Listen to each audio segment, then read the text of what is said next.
Pemirsa, penjual ikan hias di pinggir jalan di Tegalrejo, Kecamatan Tugu Mulyo, Kabupaten Musirawas, mengalami peningkatan penjualan 3 kali lipat di hari perayaan Tahun Baru 2024, meraup keuntungan hingga ratusan ribu rupiah.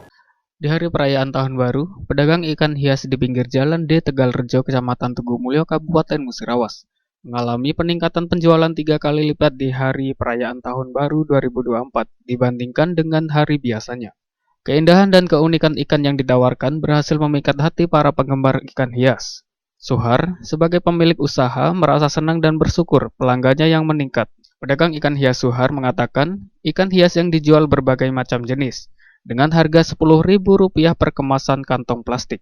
Beliau juga mengatakan penjualan ikan hiasnya meningkat 3 kali lipat di hari perayaan Tahun Baru. Kembali dirinya menyampaikan, harapan kedepannya semoga usahanya semakin maju dan sukses selalu.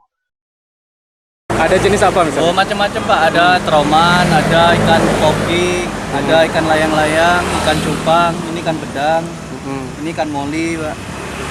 Ya segala macam itu, ikan glopis, ada ikan cana ada. Untuk harganya ini Pak, dari berapa ke berapa? Kalau harganya terjangkau Pak, kalau ini sekantong 10 ribuan semua. 10 ribuan semua Jadi, Pak ya? anak-anak bisa terjangkau. Untuk buka nih Pak setiap hari ya? Iya, setiap hari. Mulai jam 5:30 sampai jam 5:30 Pak. Ya. Untuk tahun baru ini Pak, kemarin gimana Pak omsetnya Pak?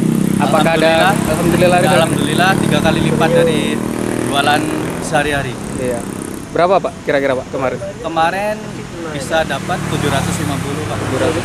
Kalau ada hari biasa kan 250, 300 dapat. Apakah kalau yang sudah di plastik ini Pak, terus gimana ini Pak? Kalau proses tetap bisa bertahan lama bagaimana? Oh iya, kalau di plastik ini sehari dia Pak. Sehari? Ya, kalau pulang kan dibongkar. Oh, pulang dibongkar lagi Pak? Kalau harapan kedepannya ya pengen ditambah maju Mas. Iya. Terima kasih Pak. Muhammad Dhani Rahmadi, Silambari TV melaporkan.